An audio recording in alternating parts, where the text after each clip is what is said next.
أعوذ بالله من الشيطان الرجيم.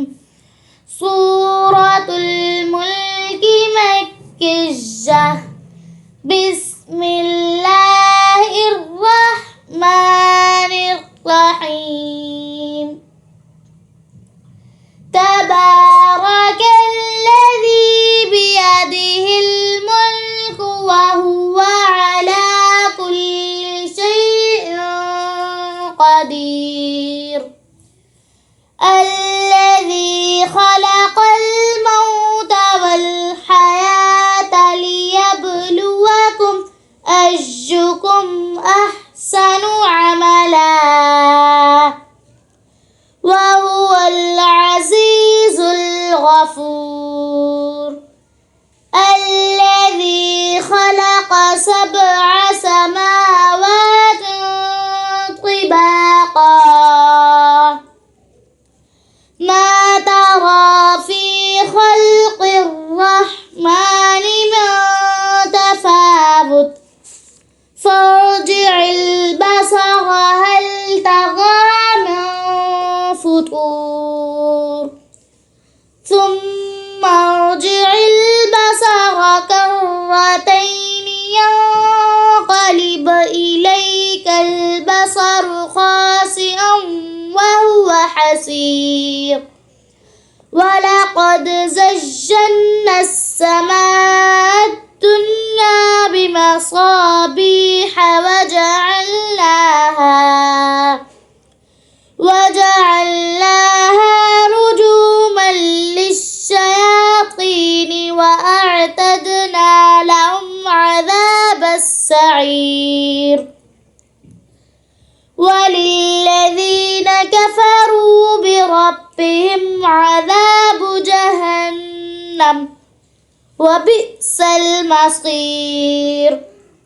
إذا ألقوا فيها سمعوا لها شهيقا وهي تفور تكاد تميز من الغيظ.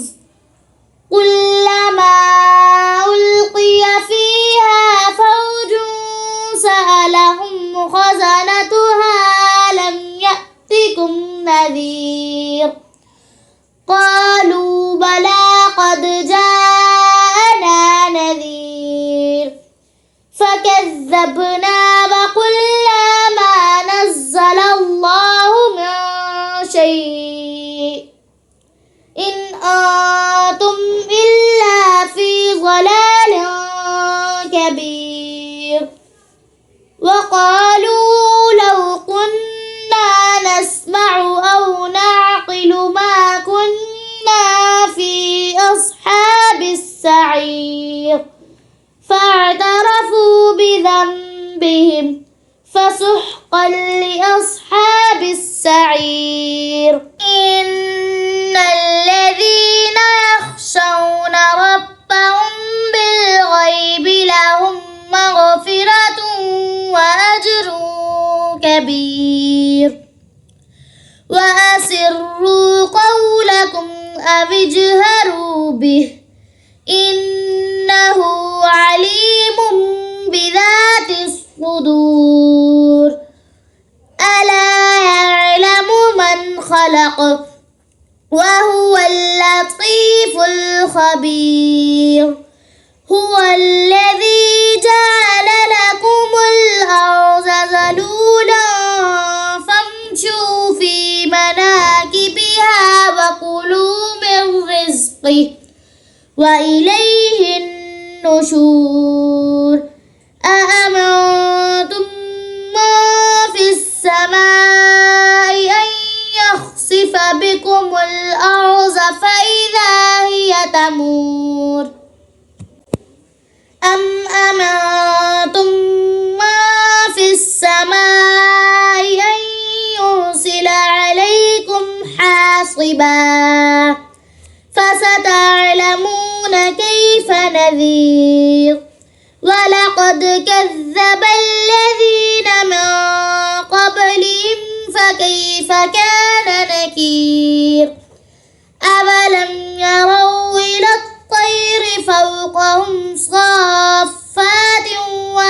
بإذنه ما يمسكهن إلا الرحمن إنه بكل شيء بصير أمن هذا الذي هو جند لكم ينصركم من دون الرحمن إن الكافرون إلا في غرور أمن هذا الذي يرزقكم إن أمسك رزقه بل لجوا في عتو ونفور أمن يمشي مكبا على وجهه أهدى أمن يمشي سويا على صراط مستقيم قل هو الذي أنشأكم وجعل لكم السمع والأبصار والأفئدة قليلا ما تشكرون قل هو الذي ذرأكم في الأرض وإليه تحشرون ويقولون متى هذا الوعد إن كنتم صادقين قل إنما العلم عند الله وإنما أنا نذير مبين فلما رأوه زلفة سيئت وجوه الذين كفروا وقيل هذا الذي كنتم به تدعون قل أرأيتم إن أهلكني الله ومن معي أو رحمنا فمن يجير الكافرين من عذاب أليم قل هو الرحمن